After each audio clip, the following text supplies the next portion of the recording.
ప్రజాపాలన కాదన్న అసలుకి. నిజమైన ప్రజాపాలన అయితే రేవంత్ రెడ్డి సార్ ఈ విధంగా అసలుగా ఉండడు. వేరే వాళ్ళు చేసిన తప్పంటారు కదా, ఈయన సరిదిద్దమనండి. రైతే ఇచ్చిన రాజ్యము, ఎద్దేడిచిన వ్యవసాయము ముందు పడదంటారు. ఈ సారు కూడా చిత్తశుద్ధి ఉంటాయి సార్కి. వాళ్ళు చేసిన తప్పును సారు కూడా సరిదిద్దుకోవాలని మేము కోరుకుంటున్నాం. మా ఎమ్మెల్యే సారు, మేము ఆయన దగ్గరికి వెళ్ళి, మా అమ్మ వాళ్ళు ఆయన దగ్గరికి వెళ్తే ఆయన ఇష్టం ఉన్నట్టు మాట్లాడి, అది అయిపోయింది, మీరు వెళ్ళిపోండి, మీతో ఏం కాదు, అయిపోయింది అని నోటికి వచ్చి మాట్లాడి మెడలో నొక్కినా చెప్తున్నాము. మేము కూడా ఉన్నాం అందరము. మా ఎమ్మెల్యే సార్ ఆ విధంగా మాట్లాడితే, సునీతా లక్ష్మారెడ్డి అని చెప్పి మా కాన్స్టిట్యూన్సీ పక్కన నర్సాపూర్, ఆ మేడం వచ్చి మాకు సంఘీభావం తెలిపింది, మాతో పాటు అరెస్ట్ అయింది. మొన్న పార్లమెంట్లో కూడా చర్చించింది.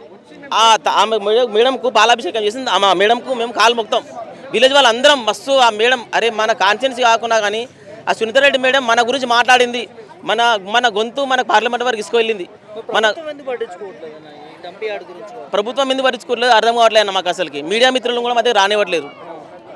ప్రజాప్రభుత్వం రైతుల ప్రభుత్వం అని చెప్తా ఉంటారు అన్న. ప్రజాప్రభుత్వం రైతుల ప్రభుత్వం అయితే ఈ విధంగా ఎందుకుంటుంది అన్న? అసలు రేవంత్ రెడ్డి సార్ నిజంగా మీరు మళ్ళీ గెలవాలంటే సార్, విలేజ్ నుంచి సార్ ప్రతి ఒక్కరికి ఓటింగ్ అనేది సిటీలో కన్నా ఓటింగ్ విలేజ్ నుంచి ఎక్కువ పడుతుంది. 80% విలేజ్ నుంచి ఓటింగ్ పడుతుంది. అట్లాంటి విలేజ్లో మీరు నాశనం చేయాలని చూస్తే మీకు ఓట్లు ఎట్లా పడితే మళ్ళీ నెక్స్ట్ మరి ఇప్పుడు డంపియార్డ్ పడ్డదంటే చుట్టుముట్టు మొత్తం ఏమైనా ఉంటుంది అన్న. మా దగ్గర వ్యవసాయం నమ్ముకొని పోతే బతికే కుటుంబాలు అన్నది డిప్లొమా, నేను సెకండ్ ఇయర్. కానీ మా తాత మా నాన్న అందరం వ్యవసాయం చేసుకుని మొత్తం కెమికల్ లేకుండా పండిస్తామన్న. వరి పంట బోయిన్పల్లి మార్కెట్కు, ముసాపేట మార్కెట్కు, షాపూర్ నగర్కి, మళ్ళీ పటాన్చేరు ప్రతి ఒక్క విలేజ్లకు మా విలేజ్ నుంచి వెళ్తాయి కూరగాయలు. పెద్ద మొత్తంలో 80% వెళ్తాయి. అట్లాంటి విలేజ్ను ఈరోజు డంపింగ్ యార్డ్ చేసి నాశనం చేస్తే మేము ఎక్కడ పోవాలి, మేము ఏం చేసుకొని బతకాలి? సరే, లేకపోతే మా అందరి విలేజ్ మొత్తం చంపేసి మా విలేజ్ మొత్తం భూస్థాపన చేసి చేసుకోమనండి. ఎవరు అడిగేవాళ్ళు ఉండరు. ఇక ఇప్పుడు మా వాళ్ళు ఇంత ఏడుస్తున్నా నా మేము రోజు ఏ విధంగా ఒక్క పూట తిండి వదలని మా కడుపులోకి అసలుకి పడుకొని నిద్ర పడతలేదు. ఏ నాయకుడు వచ్చి మాట్లాడతలేడు. మేము ఏ విధంగా బతకాలన్నా మా విలేజ్ మొత్తం? మేము పుట్టన పెట్టి చూసుకుని సరే ఆయన మమ్మల్ని భూస్థాపన ఎక్కువ చాలు, అవసరం లేదన్న. మా తిండి మేము తింటాం. ఆ సార్ తినిపించకుండా సరే మా చేతితో మేమే తింటాం. మాకు ఏ పథకాలు వద్దన్న, మాకు ఏ పథకాలు వద్దు. మా ఊరు మాకు కావాలంతే, మా ఊరే మాకు కావాలి. మా దగ్గర డంపియార్డ్ మాత్రం మాకు అసలుకే వద్దన్న. చుట్టుముట్టు 13 గ్రామాలు ఉంటాయన్న. 13 గ్రామాలు మొత్తం నాశనం అయిపోతాయి. అన్ని గ్రామాలు పూర్తిగా వ్యవసాయం చేసుకొని బతికే గ్రామాలే, మొత్తం వ్యవసాయం మీద ఆధారపడే గ్రామాలే. ఇంకా వాళ్ళకి ఉద్యోగాలు ఉన్నాయి, వేరే మంచి సోర్స్ ఉందని ఏది లేదు. నేను ఇప్పుడు డిప్లొమా చదువుకున్నా కానీ నేను వ్యవసాయం చేసుకుని వస్తున్నాను. నాకు ఎటువంటి ఉద్యోగం రాలేదు. ఇంకేం చేస్తామని? ఉద్యోగం రాకపోతే మనకు 2 ఎకరాల భూమి ఉంది, నాతో పాటు ఏరన్నా మా నాన్నతో పాటు చేపిస్తున్నాడు. అదే వేసుకుని పడుతున్నామన్న. మా విలేజ్ నుంచి వీడికి సిటీ వస్తే అరే కొంచెం తెల్లవాట్లు వేసుకుని మాట్లాడతారేమని తెల్లవాట్లు వేసుకుని వస్తున్నాం. లోపల బని చూడన్నా రంధ్రాలు ఉంటాయి బనీలు అమ్మాయి. వ్యవసాయం చేసుకుని బతికి కుటుంబాలు ఎటు ఏ విధంగా ఉంటాం మేము? వేసుకోదు. కానీ ఇప్పుడు తెల్లబాట్లు ఉంటే వీళ్ళు కళ్ళు మంచిగా కనిపించే కదా. వీళ్ళు తెల్లబాట్లు వేసుకున్నారు. వీళ్ళు రైతులు ఎందుకు అవుతారు? రైతు అంటే బుర్జ తింటాడు, రైతు అంటే మట్టిలో పడతాడు. చులకాను చూస్తారన్న మమ్మల్ని. ఆ చులకాను అరే ఇప్పుడు పట్టణానికి వస్తున్నాం, కనీసం తెల్లబాట్లు వేసుకుంటే కొంచెం దగ్గర మేము బుర్జ పూసుకొని మీ దగ్గరకు వచ్చి రానిస్తారన్న. మీరు దూరమును అంటారు. అదేవిధంగా తెల్లబాట్లు వేసుకొని వస్తే తమ్మి రాద్దామని బుద్ధమే చేస్తారు. ఆ విధంగా కనికరం వస్తుండొచ్చు. ఇప్పుడు నల్ల బట్టలు వేసుకున్న వాళ్ళకు, బుర్జ బట్టలు వేసుకున్న వాళ్ళకు ఎవరికి దయ ఉండదన్న.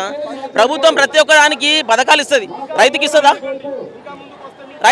ఏ పథకాలు రైతుకి ఇయ్యదు. అరే రుణమాఫీ ఎవరికి వేసినా మా విలేజ్ అయితే కాలేవన్నా, మా దగ్గర అయితే కాలేవు. ఇంకా వేరే దగ్గర అయి ఉండొచ్చు. మా విలేజ్కి మాత్రం ఏది రాలేదన్న. ఇప్పుడు పైనుంచి వచ్చి మళ్ళీ ఏది డంపియార్డ్ ఇస్తారు. మళ్ళీ అది ఎప్పుడు అయిందో ఆమోదం అయిందో తెలియదు. ఆ సీఎం సార్ వేసినారని చెప్పి ఈ సీఎం సార్ చెప్తాడు, వీళ్ళు వేసిరని చెప్పి వాళ్ళు చెప్తారు. వీళ్ళు మంచిగా ఉంటారు అన్న. మధ్యలో ఏమి నష్టపోతున్నాం. ఆ ఎమ్మెల్యే సార్ చెప్తాడు లేదు అయిపోయిందని చెప్పి మా ఎమ్మెల్యే సార్ చెప్తాడు. ఇంకో ఎమ్మెల్యే సార్ ఏమంటారు ఆ మేడం సపోర్ట్ కొని వచ్చింది, కనీసం ఇలా ఏదేంటి లేరు. 48 రోజులు అవుతుందన్న. ఈ రోజుకు 48 రోజులు అవుతుంది. ఈ రోజు బయటకు వచ్చినాము. మొన్ననేమో కలెక్టరేట్ ముట్టడికి పోయినాము. మేడం కూడా సహకరించలేదు. ఆ మేడం కూడా అసలు రైతులు వీళ్ళు ఎందుకులే, వీళ్ళ దగ్గరికి వీళ్ళ గోస ఎందుకు అని చెప్పి మమ్మల్ని పట్టించుకోలేదు కనీసం. అంటే మేము మట్టి ఉంటే కానీ మా పేరు మీద మొత్తము మట్టితో ఉంటాం కదా, ఆ విధంగా పట్టించుకోవట్లేదు madam. Sir Revanth Reddy sir మా దగ్గర డంపియార్డ్ క్యాన్సిల్ అయ్యింది సార్. అది MSW ప్లాంట్ అని పెడతారు. అదేదో ఇంకా జవహర్ నగర్లో అది పెట్టండి సార్. ఆ టెక్నాలజీ ఈ టెక్నాలజీ అంటారు కదా, అక్కడ పెట్టి నిరూపించి ఇంకా వేరే చోట్ల ప్రజలు లేని జనావాసం లేని చోట పెట్టండి సార్. వ్యవసాయం నమ్ముకుని బతికే కుటుంబాలు ఎన్నో రోడ్డు మీద పడతాయి సార్. మీకు దయచేసి మీ మీ మీ మీ మీ దగ్గరికి మమ్మల్ని పిలుచుకుంటే మీ కాళ్ళపైన బాలతోని మీ కాళ్ళు అడిగి మన ఎత్తిమి చల్లుకుంటాం సార్. మా ఏం దయ ఉంచాను సార్ రేవంత్ రెడ్డి సార్. ఇంతే. మీ పేరు ఎక్కడి నుంచి సంబంధం? నా పేరు సురేష్ అన్న.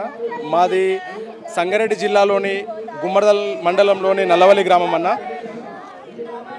ఇది ఏదైతే మేము ఇక్కడికి రావడం ఎందుకోసం అంటే మా గ్రామంలో డంపింగ్ యార్డ్ జవహర్నగర్లో ఎక్కడైతే డంపింగ్ యార్డ్ ఉందో దాన్ని MSW అనే రూపంలో పర్మిషన్స్ తీసుకొని మా దగ్గర చేసే ప్రయత్నం చేస్తున్నారు. దాన్ని తీవ్రంగా వ్యతిరేకిస్తున్నాము. తీవ్రంగా వ్యతిరేకించి మేము గత 48 రోజుల నుంచి రిలే నిరాహార దీక్షలు చేస్తున్నాము శాంతియుతంగా. అయినా ఏ ప్రభుత్వ అధికారులు స్పందించకపోవడం వల్ల మేము ఇక్కడికి ఇందిరా పార్క్ దగ్గరికి రావడం జరిగింది. ఇప్పటికైనా స్పందించక ఉంటే మా పరిస్థితులు తీవ్రంగా ఉంటాయి. రేపొద్దున మేము దేనికైనా రెడీ ఉన్నాం. ఈ డంపింగ్ యార్డ్ దయచేసి రద్దు చేయాలని ప్రభుత్వాన్ని కోరుతా ఉన్నాం. ఎందుకంటే డంపింగ్ యార్డ్ చేసే ప్లేస్ నుంచి చుట్టుపక్కల మొత్తం ఉన్న పొలాలన్నీ పంట పొలాలు. మేము పూర్తిగా వ్యవసాయం మీద ఆధారపడి ఉన్న గ్రామం మాది. మా గ్రామంలో అందరూ వ్యవసాయం చేసుకొని బతుకుతారు. ఎక్కువగా కూరగాయలు పండిస్తారు. ఇదైతే డంపింగ్ యార్డ్ వేయడం వల్ల పూర్తిగా కలుషితమై పంటలు పండకుండా అవుతాయి. కాబట్టి దయచేసి చెప్తా ఉన్నాం, ఇది మా ఒక్క గ్రామానికే కాదు. దీనివల్ల ఎఫెక్ట్ అక్కడ నుంచి కాల్వ ఉంది, బుగ్గకుంట అని చెప్పుంది. బుగ్గకుంట నుంచి నర్సాపూర్లో రాయరావు చెరువులోకి వాటర్ వెళ్తాయి. ఆ రాయరావు చెరువులో ఎప్పుడైతే కలుషితం అవుతుందో దాని కింద 20 చెరువులు గొలుసుకట్టు చెరువులు ఉన్నాయి. కొన్ని వేల ఎకరాల పంట భూములు వరి పంట పండించే భూములు ఉన్నాయి. ఇవన్నీ కలుషితం అవుతాయి. కాబట్టి అక్కడ నర్సాపూర్ కాన్స్టెన్సీ అది. ఆ చెరువు మీద ఆధారపడి అక్కడ వాటర్ గ్రౌండ్ వాటర్ మొత్తం ఆ చెరువు మీద ఆధారపడి ఉంది. అక్కడ ఉన్న వాటర్ ఈ కలుషితం అవడం వల్ల రేపు పొద్దున అక్కడ తాగడానికి నీరు కాదు కదా, స్నానం చేయడానికి నీరు కొనుక్కోవాల్సిన పరిస్థితి వస్తుంది. అక్కడ ఒక 30,000 మంది జనాలు ఉన్నారు. మా మండల్లో 13 గ్రామాలు ఉన్నాయి. మా మండల్లో 30,000 మంది జనాలు ఉన్నాం. పూర్తిగా 60,000 మంది జనాలకు ఇది నష్టం వాటిల్తుంది. కాబట్టి దయచేసి దీన్ని అర్థం చేసుకొని దీన్ని రద్దు చేయాల్సిందిగా కోరుతా ఉన్నాం. అక్కడ ఏదైతే డంపింగ్ యార్డ్ చేస్తారో ఒక పక్కన పంట పొలాలు ఉన్నట్టయితే మూడు చుట్టుపక్కల అడవి ఉంది, ఫారెస్ట్ ఉంది. ఫారెస్ట్లోని వన్యప్రాణులకి ఇది చాలా ప్రాణ ప్రమాదం ఉంది. కాబట్టి ఆ వన్యప్రాణులకి కాపాడాలి. మా అడవిలో చిరుత పులులు ఉన్నాయి, కృష్ణ జింకలు ఉన్నాయి, స్టార్ తాంబేలు ఉన్నాయి, ప్రతి ఒక్క జీవరాశి ఉంది. ఇక్కడ వన్యప్రాణులు కాకుండా పక్షులు ఉన్నాయి. పక్షులు ఇవన్నిటికీ కాబట్టి ఇవన్నిటికీ ప్రాణ నష్టం వాటిల్లుతుంది. డంపింగ్ యార్డ్ వేయడం వల్ల మా అనారోగ్యాల పాలవుతాం, మా భవిష్యత్తు అయోమయంలో పడుతుంది. కాబట్టి దయచేసి మా మనుగడను ఇట్లనే కొనసాగించేటట్టు చూడాలని మేము ప్రభుత్వాన్ని ఒకటే కోరుతా ఉన్నాం. మాకు ఏ విధమైన డెవలప్మెంట్ చేయకున్నా సరే, ఏ విధమైన గవర్నమెంట్ ఈ సంక్షేమ పథకాలు ఇవ్వకున్నా సరే మమ్మల్ని బతకనివ్వండి. దయచేసి మిమ్మల్ని కోరుతుంది ఒకటే, మేము ఈ వ్యవసాయం మీద ఆధారపడి ఉన్నాం. నిన్న ఒక రైతు చనిపోయాడు. ఎందుకు చనిపోయాడంటే 48 రోజుల నుంచి చురుగ్గా పాల్గొంటున్నాడు. 2 కూతుళ్ళు, ఒకళ్ళు 18 ఏళ్ళు ఉంది, ఒక ఆమె 15 ఏళ్ళు ఉంది. రేపు పొద్దున ఈ డంపింగ్ యార్డ్ పడడం వల్ల ఇప్పటికే ఎవ్వరు రావట్లేదు. పంటలు పండాయి. ఇంకో 3-4 సంవత్సరాలు అయితే అందరూ మాట్లాడుకుంటుంటే విని చాలా బాధపడుతూ ఉన్నాడు ఆయన. రేపు పొద్దున పంటలు పండాయి. నా ఆడపిల్లల పెళ్ళిళ్ళు ఎత్తేయాలి. భూమి ఎవరు కొన్నారు? భూమి అమ్ముకొని చేద్దామన్నా కొన్నారు. పంటలేమో పండాయి. రేపు పొద్దున నా పిల్లల భవిష్యత్తు ఏందని చెప్పి బాధపడుతూ ఆయన నిన్న అటాక్ వచ్చి చనిపోయాడు. కాబట్టి మేము ఒకటే చెప్తా ఉన్నాం ప్రభుత్వాన్ని, దీన్ని ఖచ్చితంగా రద్దు చేయాలి. రద్దు చేయము, మేము నిర్ణయం తీసుకున్నాము, ముందుకు ఇట్లనే వెళ్తాము అంటే మా 30-40 వేల మంది శవాల మీద వేయాల్సి వస్తుందని మేము హెచ్చరిస్తూ ఉన్నాం. దీని ద్వారా మా జీవితం మేము కొట్లాడుతుంది ఏదో ఆస్తుల కోసమో అంతస్తుల కోసమో కాదు, మా భవిష్యత్తు కోసం, మా ప్రాణాల కోసం, మా పిల్లల ప్రాణాల కోసం. కాబట్టి దయచేసి మా బాధను గుర్తించాలని మేము ప్రభుత్వాన్ని కోరుతా ఉన్నాం. ప్రభుత్వాన్ని ఇంకొక విధంగా ఏమని చెప్తా ఉన్నామంటే, మీరు ఇంతకుముందు గత ప్రభుత్వం చేసిందంటారు, ఇది గత ప్రభుత్వం చేసిందని పేపర్లు చెప్తా ఉన్నాయి. కానీ ఇప్పుడు ముందుకు తీసుకెళ్తుంది అయితే మీరే కదా. ఇప్పుడు గత ప్రభుత్వం టీఎస్ అని పెట్టింది, దాన్ని మార్వలేరా టీజీ అని చెప్పి. మరి దీన్ని మార్చే హక్కు మీకు లేదా? ఆ రైట్స్ మీకు లేవా అని మేము కోరుతా ఉన్నాం. దయచేసి దీని మీద ఇంతమంది ఒక 50,000 మంది సామాన్యులకు, 10,000 మంది రైతులకు దీనివల్ల నష్టం జరుగుతుంది. కాబట్టి దీన్ని రద్దు చేసి ఇంకో చోటున మీ రాజకీయ నాయకులు కబ్జాలు చేసిన భూములు లేవా, ఆ భూములలో వేయండి. లేదంటే పంటలు పండని ప్లేసులు లేవా, ఆ పొలాలలో వేయండి. మేమే దొరికినామా ఇక్కడ? మాకు అర్థం కాని పరిస్థితి ఏదైతుందో, మా జీవితాల మీద ప్రజాభిప్రాయం అవసరం లేదా మీకు? గ్రామ పంచాయతీ తీర్మానం అవసరం లేదా? ప్రజలకు అవగాహన కల్పించే బాధ్యత లేదా మీకు? కాబట్టి దయచేసి మీరు ఆలోచించండి. మా జీవితాల మీద మీరు దెబ్బ కొట్టదని తెలియజేస్తా ఉన్నాం. అన్న మాది నల్లవల్లి గ్రామం అన్న. అది గుమ్మడిదల మండలం నల్లవల్లి గ్రామం. నా పేరు ఇంద్ర. మేము వ్యవసాయం చేసుకునే రైతులం అన్న. వ్యవసాయం కూరగాయలు పండించుకొని ఆకుకూరలు, బియ్యము అన్నీ ప్రతి ఒక్క కూరగాయ మా ఊర్లో వండుతుంది. అన్నీ ప్రతి ఒక్క కూరగాయలు వండుతాయి. మా అడవిలలో ప్రతి ఒక్క జీవరాశి ఉంటుందన్న. ఈ డంపీ యార్డ్ అక్కడ వేస్తానంటే MSW ప్లాంట్ అది అక్కడ వేస్తామనంటే దానివల్ల మా ప్రాణాలకు ప్రమాదం ఉంటుందని మాకు బాధ. అందుకే బాధతో మేము వేయొద్దని అంటున్నాం అన్న. పోరాటం చేస్తున్నాం దాని గురించి. అయితే ఇది అక్కడ వేస్తే మాకు లేని రోగాలు వచ్చు. మా పుట్టబోయే పిల్లలకి మాకిన గర్భిణీ స్త్రీలు గర్భి అనేది ఉండదంటన్న. దానివల్ల శ్వాస తీసుకుంటాం కదా, దానివల్ల ఇట్లా ప్రెగ్నెంట్లు రావోవు, మనకు గర్భిణీలు కావోవు, ఇంకా తరతరాల కుటుంబాలు పెరగవోవు, ఇంకా అక్కడ వరకే ఉండిపోతాయి. లేని రోగాలు వస్తాయి. ఆ రోగాలతో రోగాల పాలైతే మళ్ళీ పంటలు పండించుకొని బతికేటోళ్ళం అన్న. మేము డ్యూటీలు లేవు మా ఊర్లో. గవర్నమెంట్ జాబులు అసలు ఎవరికినా లేవు. ఇప్పటికి మా పిల్లలకి ప్రైవేట్ చదువులు అనేది లేదు. గవర్నమెంట్ స్కూల్కే పంపిస్తాము. మా ఊర్లో కొద్దో గొప్ప వ్యవసాయాలు, ఎందుకంటే 1 ఎకరా 2 ఎకరం భూమిలో ఉన్నాయి కానీ ఒకరికైనా 10 ఎకరాల భూస్వామి ఎవరు లేరు. దాంట్లోనే మేము పంటలు పండించుకొని ఎల్లకాలం జీవితం ఎలా తీస్తున్నామన్నా. మా అత్త మామూలుగా అదే పని చేసి మేము చేసేది అదే, మా పిల్లలకి అదే చేస్తానని అనుకుంటున్నాము. అయితే మా పిల్లల తరానికి వస్తే ఏమవుతుందంటే ఇప్పుడు ఒక డంపీ యార్డ్ వేస్తే మా పిల్లల తరం అనేది ఉండబోదానికి దాని గురించి మేము ఆలోచన చేసుకోవాల్సి వస్తుందన్న. ఆ ప్రాబ్లం ఏందో అక్కడ వేయకుండా ఇంకెక్కడన్నా ఆలోచన చేసి అక్కడ వేసుకోండి అన్న. ఆ డంపీ యార్డ్ వెంటనే తీసేయాలి. ఆ పాడి పంటలు ఏందో పచ్చని పంటలు అట్లా పండించుకుంటాం, అట్లనే జీవనం కొనసాగిస్తూ ఉంటామన్న. ఎందుకంటే ఇప్పుడు వాడింది వాడనా ఏమి పాపము ఏమి పాపమురో నల్లవల్లి ప్రజలము ఏమి పాపము చేసినామన్నో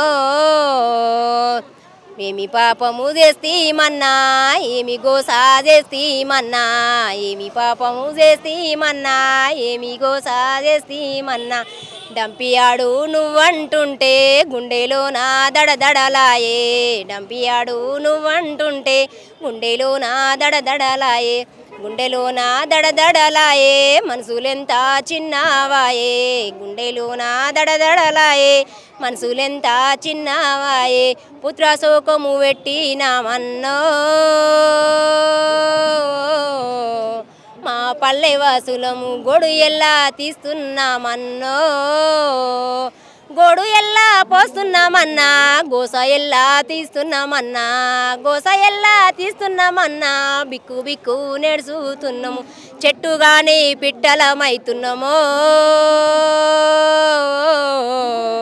మా పల్లె వాసులము దిక్కులేని వాళ్ళమైతున్నామో పండుకుంటే నిద్రొస్తలేదు తిందామంటే తిండి పోతాలే పండుకుంటే నిద్రొస్తలేదు తిందామంటే తిండి పోతాలే ఏమి పాపము మేము చేస్తీమన్నా ఏమి దోషం మేము చేస్తీమన్నా ఏమి పాపము మేము చేస్తీమన్నా ఏమి దోషము మేము చేస్తీమన్నా కన్నీళ్లకు కారకూరెవరైతీరో మా పల్లె వాసులకు గుండె బాధకు బాధ్యుడెవరైతీరో బాధ్యుడెవరు ఉన్నా కానీ బాధలకు ముందుకు రండి బాధ్యుడెవరు ఉన్నా కానీ బాధలకు ముందుకు రండి కన్నీళ్ళు దుడుచుపోండి మాకు ప్రాణభిక్ష పెట్టండి కన్నీళ్ళు దుడిసి పొండి మాకు ప్రాణభిక్ష పెట్టండి డంపీ యార్డు నువ్వు వేస్తే ఎన్ని బాధలొచ్చు అన్నా డంపీ యార్డు నువ్వు వేస్తే ఎన్ని బాధలొచ్చు అన్నా చెల్మల్లా నీళ్ళుండవు చిలకలల్లా పంటలుండాయి చెరిమల్లా నీళ్ళుండవు చిలకలల్లా పంటలుండాయి తాగే నీళ్ళు కరువైతాయన్నో మా పల్లె వాసులకు ఈ సమాయి పోతాదా అన్నో తాగే నీళ్ళు కరువైపోయి మా పల్లె వాసులకు తాగే నీళ్ళు విషంలో అయిపోతాయి అన్న మా ప్రాణాలకు అప్పటికి మా ప్రాణాలకు తీసుకునేంత అదైంది పోతుంది తాగే నీళ్ళు కరువైతాయి పండించే పంటలు కరువైతాయి ఆ పంటలు తింటే ఇక్కడ ఉన్న జనాలకు గిన ఎన్నో రోగాలు గిన రావచ్చు అన్న ఎన్ని రోగాలు రావచ్చు ఎన్ని కష్టాలు రావచ్చు అక్కడ మేము చల్లగా ఉంటాం ఇక్కడ మీరు చల్లగా ఉంటారు హైదరాబాద్ వరకు ప్రతి ఒక్క మార్కెట్లకి మా కూరగాయలు అందజేస్తామన్నా ప్రతి ఒక్క మార్కెట్లకు ఎక్కడ ప్రతి ఊర్లకి మేము మార్కెట్కి అంగడికి వెళ్ళి తీసుకెళ్ళి సామాన్యమైన ధరకే అందజేస్తామన్నా మధ్యలో దళారులను పెట్టి మరి మితిమీరి ధరలు అందజేయం మేము మామూలుగా సామాన్యమైన ధరకే సామాన్యులు కొనేటట్టుగానే అందజేస్తాము పశువుల ఎరువులతోని మామూలుగా మేము అట్లా మా మందులతోని అట్లా పురుగు పుచ్చుల కూరగాయలు అమ్మటోళ్ళం కాదన్న. మంచి స్వచ్ఛమైన కూరగాయలు వండించి మీకు అందజేస్తాము. ఆ కూరగాయలు తిని ఆరోగ్యం మీరు ఉండాలంటే ఈయన ఈ ప్రభుత్వం వెంటనే శ్రద్ధ తీసుకొని ఈయన డంప్ యార్డ్ తీసేయాలన్నా.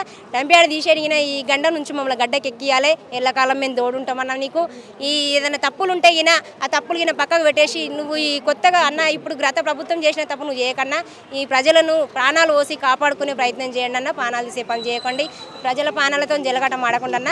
ఎల్లకాలం నీకు తోడుంటాం, ఇంకా ముందుకు తీసుకెళ్తాం. ఈ చెయ్యి లేని మనం బువ్వ తినలేమన్నా. ఈ చెయ్యిని ఎప్పటికీ ముందుకు తీసుకెళ్తామని మేము అనుకుంటున్నామన్నా. అది నేను కోరుకుంటున్నాను.